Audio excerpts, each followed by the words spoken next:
Hello students, मैं Annapurna Jha, degree college Manoharpur, department of history.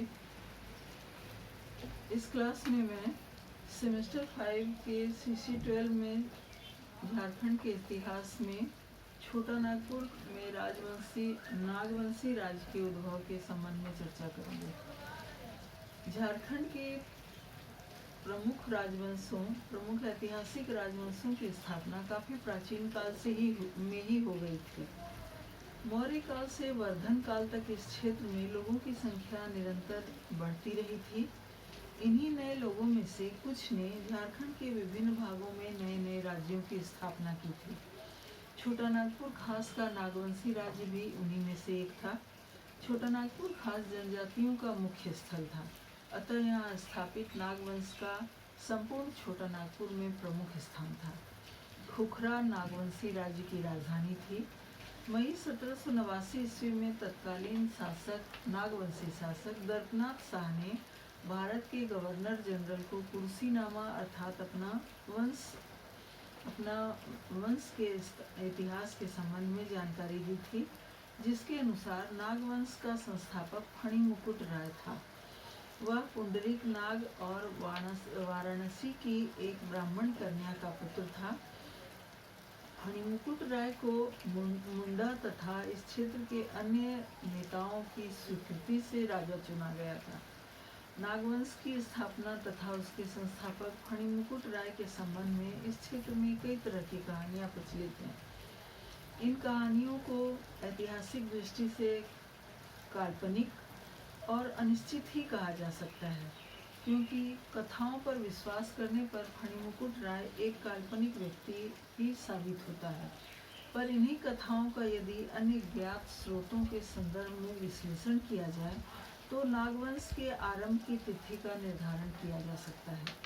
एक कथा के अनुसार फणिमुकुट के शासनकाल में नागवंशी राज्य में 66 परगने थे, जिनमें 22 घटवारी, 18 खुखरागढ़ में, 18 दोईसागढ़ में और 8 जर्चीगढ़ में थे।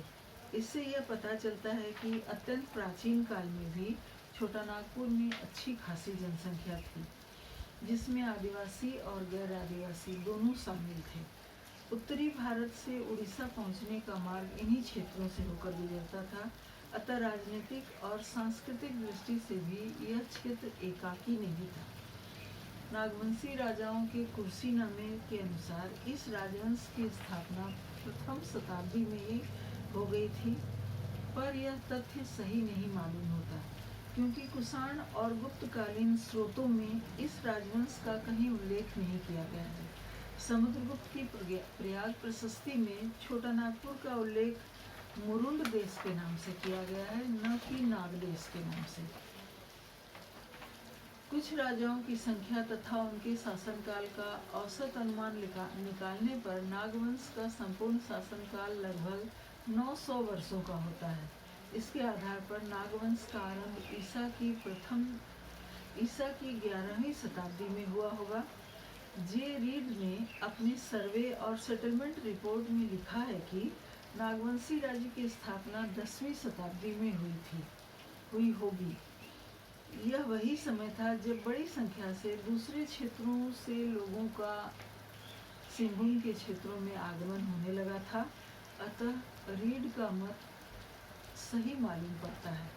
फणिमुकुट राय के राज्यारोहण के समय छोटा नागपुर खास के अधिसंख्य लोग जनजातीय थे, पर धीरे धीरे हिंदू लोगों की संख्या भी यहाँ बढ़ने लगी। नागवंशी राज्य के पूर्व में पंचेत राज्य तथा दक्षिण में क्योंझर का राज्य था। फणिमुकुट राज्य ने पंचेत राज्य से वैवाहिक संबंध कायम किया था तथा उसने अपनी राजधानी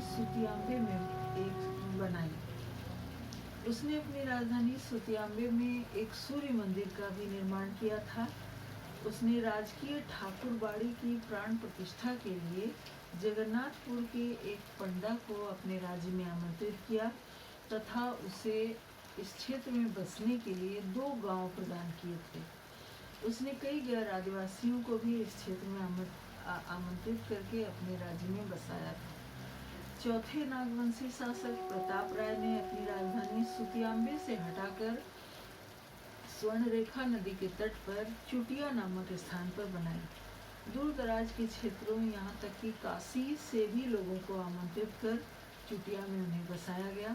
उसके शासनकाल में सर्वत्र शांति थी तथा राज्य निरंतर विकास कर रहा था।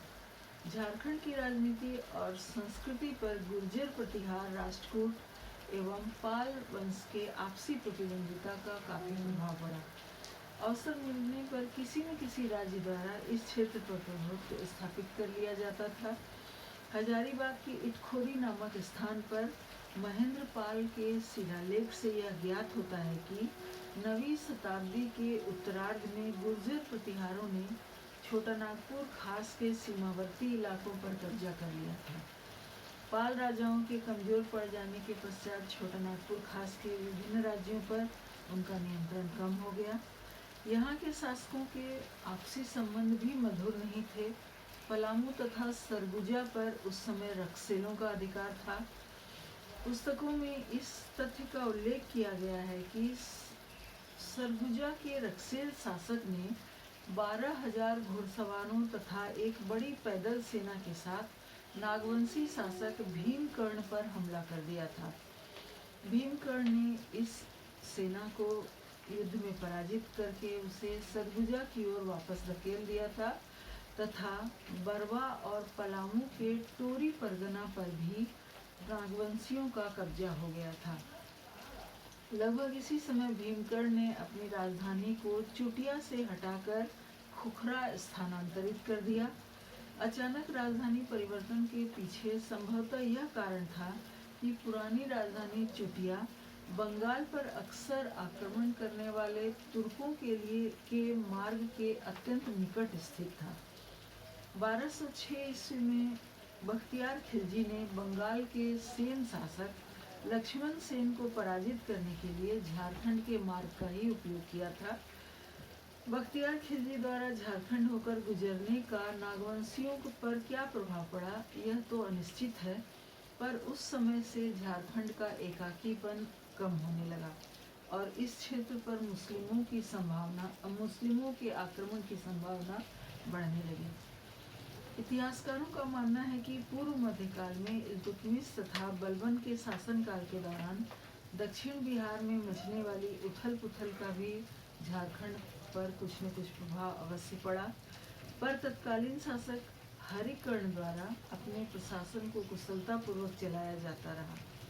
1310 ईस्वी में अलाउद्दीन खिलजी द्वारा अपने सेनापति छज्जू मलिक को नागवंशी शासक को पराजित करने के लिए भेजा गया। उसने नागवंशी राज्य पर अधिकार कर लिया तथा यहाँ के शासक को कर देने के लिए बाध्य किया। फिरोज शाह तुगलक के शासनकाल में तुर्कों ने बंगाल के शासक से हजारीबाग के एक बड़े इलाके को छीन लिया, पर संभवतः तुर्क हजारीबाग से आगे छोटा नागपुर खास में नहीं बढ़ सके। लोधी वंश के शासनकाल में नागवंशी शासकों में प्रताप कर्ण, छत्रकर्ण और विराट कर्ण के नाम का उल्लेख मिलता है। नागवंशी राज्य छत्रकर्ण के शासनकाल में वसुदेव अर्थात विष्णु की मूर्ति 1437 ईस्वी में कोराम्बे में प्रतिष्ठापित की गई। संभवतः इसी मूर्ति और मंदिर से आकर्षित होकर बंगाल के प्रसिद्ध वैष्णव संत चैतन्य महाप्रभु 1485 से 1527 ईस्वी के बीच मथुरा जाते हुए झारखंड आए थे। चैतन्य चरितामृत के अनुसार 16वीं शताब्दी के प्रारंभ में चैतन्य महाप्रभु नागवंशी राज्य के पंच परगना क्षेत्र में कुछ दिनों तक रुके और वहीं अपने मत का उन्होंने प्रचार प्रसार भी किया था। 1585 ईस्वी तक नागवंशी राज्य बाहरी आक्रमणों से अछूता रहा, पर अकबर के शासनकाल में मुगलों का ध्यान कुकरह की ओर बढ़ा। इसका कारण संभवतः शंख नदी में पाए जाने वाले हीरे थे, पर यह भी संभव है कि सिर्फ कुछ हीरों की प्राप्ति के लिए अकबर का ध्यान झारखंड की ओर नहीं गया होगा और इसके पीछे अवश्य ही सामरिक और राजनीतिक कारण भी रहा होगा। अकबर जानता था कि हुमायूं के विरुद्ध अपने संघर्ष के समय में शेरशाह ने झारखंड का उपयोग किया था। अकबर के भी कुछ अफगान विरोधी लगातार उस क्षेत्र का उपयोग करते रहे थे, अतः अकबर ने कोकरा पर आक्रमण का निर्णय लिया। अबुल फजल के अनुसार नागवंशी शासक मुगलों की शक्ति की लंबे समय से उपेक्षा कर रहे थे। कोकरा तक पहुंचने के दुर्गम मार्ग के कारण वे उनके आक्रमण के प्रति अस्वस्थ थे। अतः अकबर के शासनकाल के 30वें वर्ष अर्थात 1585 ईस्वी में कोकरा विजय के लिए एक बड़ी सेना भेजी गई। शाही फौज तेजी से आगे बढ़ी और उसने नागवंशी क्षेत्र पर आक्रमण कर दिया। अंततः कोकरा के राजा ने मुगलों की अधीनता स्वीकार कर ली और उन्हें मालगुजारी देना स्वीकार कर लिया, पर मुगलों का इस क्षेत्र पर अधिकार नाम मात्र के लिए ही था। अधिक से अधिक यह अधिकार निश्चित वार्षिक मालगुजारी तक ही सीमित रहा। अकबरनामा और माथिल उल उमरा के अनुसार उस आक्रमण के समय कोकरा का राजा मधु सिंह था, पर जी के वेबस्टर और प्रद्युम्न सिंह के अनुसार उस समय बैरिसाल कोकरा का शासक था, पर उसका यह मत ऐतिहासिक प्रमाणों के अनुकूल नहीं ठहरता। पुनः वेबस्टर और लाल प्रद्युम्न सिंह कहते हैं कि मधुकरण शाह नामक नागवंशी राजा ने 1590 ईस्वी से 1608 ईस्वी तक शासन किया था। मधुकरण शाह अथवा मधु सिंह भी संभवतः कोकरा का शासक था। उड़ीसा के अफगान शासक कुतलुक खां के विरुद्ध मुगलों के अभियान में वह शामिल हुआ था। मधुकरण शाह की मृत्यु के पश्चात दुर्जन साल कोकरा की गद्दी पर बैठा। दूसरी ओर अकबर के पश्चात जहांगीर गद्दी पर बैठा। वह जहांगीर को इस क्षेत्र में मिलने वाले हीरों के संबंध में जानकारी थी, अतः उसने यहाँ से हीरे प्राप्त करने का निश्चय किया। दूसरी ओर दुर्जन साल ने राजा बनते ही मुगलों की अधीनता ठुकरा दी और उसने मुगलों को कर देना बंद कर दिया। 1612 ईस्वी में जहांगीर ने जफर खां को बिहार का सूबेदार नियुक्त किया और उसे कोकरा के हीरा खदानों पर अधिकार करने का आदेश दिया, पर जफर खां की अचानक मृत्यु के पश्चात उसने इब्राहिम खां को बिहार का सूबेदार नियुक्त किया। इब्राहिम खां ने सूबेदारी प्राप्त करते ही कोकरा की ओर अपने कदम बढ़ाए और वह दुर्जन साल को संभालने का मौका दिए बिना ही उसके राज्य को तेजी से घेरने में सफल हुआ।